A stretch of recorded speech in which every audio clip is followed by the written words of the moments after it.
has become nothing more than the state-sponsored propaganda, then what happens? Well, we go on with our lives. We do our soccer, we do our football and the Super Bowl, and everything's good because I've got my vacation and my toys and my white picket fence, and everything's good till it all crashes. See, you have a republic if you can keep it. Saul Alinsky. Rules are radical. Look, yeah, exactly. You know, in World War I, Woodrow Wilson told his propagandists, he said, I need you to turn the people into war-loving patriots. And they did. World War II, same thing. They did. 9/11, same thing. They did. You can either turn the people into war-loving patriots through action or inaction, right? We should, it was Benjamin Franklin that said that a healthy young man has a fear of his government, and a healthy government has a fear of its people.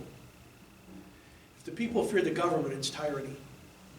If the government fears the people, it's liberty. In 10 and 11, and it says, if anyone who has borrowed a sum of money from Jews, is that kind of the founding of the central banking system we're talking about there? I don't know if it was a founding of the central banking system, but God blessed the Jewish people. And he blessed them, I believe at that time, with the ability to make money. And a lot of the kings of the different realms, who were they borrowing the money from? They were borrowing the money from the people who had the money, who had the gold and the silver.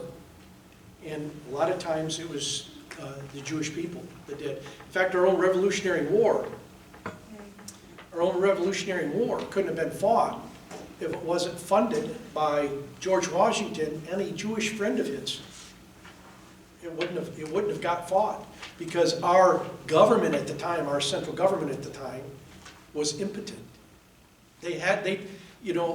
Thomas Paine wrote The Crisis, and in some of he was probably one of the first war correspondents there was that traveled along with George Washington. In one of his articles, he said the men were naked in fact. Some of the men were worried that the Hessians would follow them back to their base camp by following the bloody footprints in the snow. Because some of them in the snow didn't even have shoes. Because in Valley Forge, they didn't have food, so they were cutting the leather off their shoes and boiling it and eating it so that they had something in their stomach.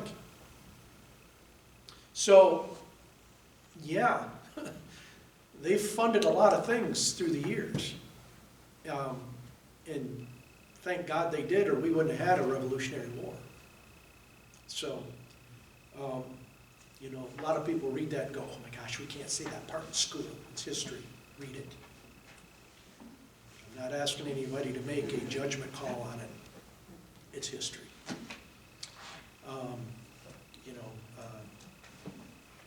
Patrick Henry said, I'd rather know the whole truth,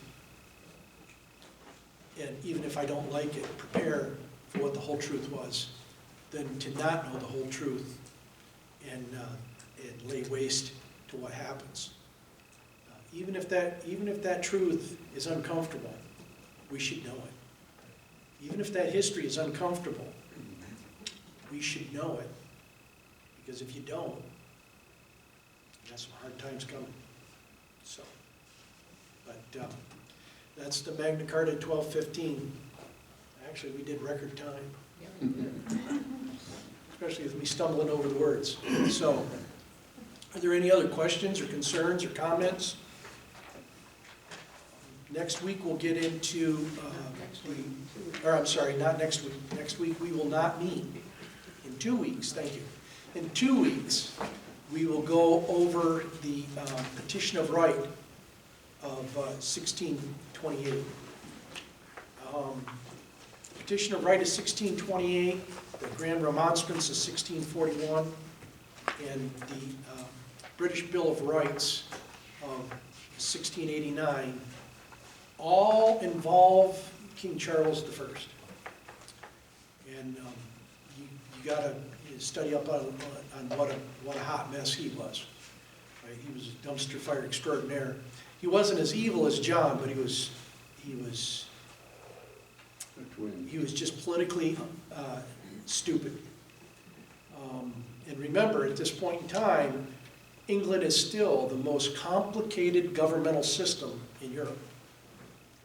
Go ahead. I didn't remember that subsections were in the Magna Carta. Yep. And it's like, you said that and I saw that, and I didn't remember it from the other classes. Yeah, that's where we get it in the law too, subsection. We'll see subsections, so. All right, if there aren't any more questions, concerns, or comments, I wish you all a Merry Christmas, and I will, I'll see you in the new year, right? So, go ahead. Did the Pope strike down the Magna Carta about 10 weeks after it? Well, the other thing is, you're gonna find when we get into like 1289, or 1689, they no longer wanted any king that was Catholic. Because what started to happen is, the kings started taking an oath to Rome, and not to the law. Kings started paying more attention to what the Pope said, rather than what the people said. And so it became a problem. And the Pope thought that all kings should be crowned from where? From Rome, right? Because of this divine right to rule. Well, just think about it. Think of the power the Vatican would have if the Pope got to crown all nations. It doesn't work out in the people's favor very well. And so we're going to start seeing that history unfold.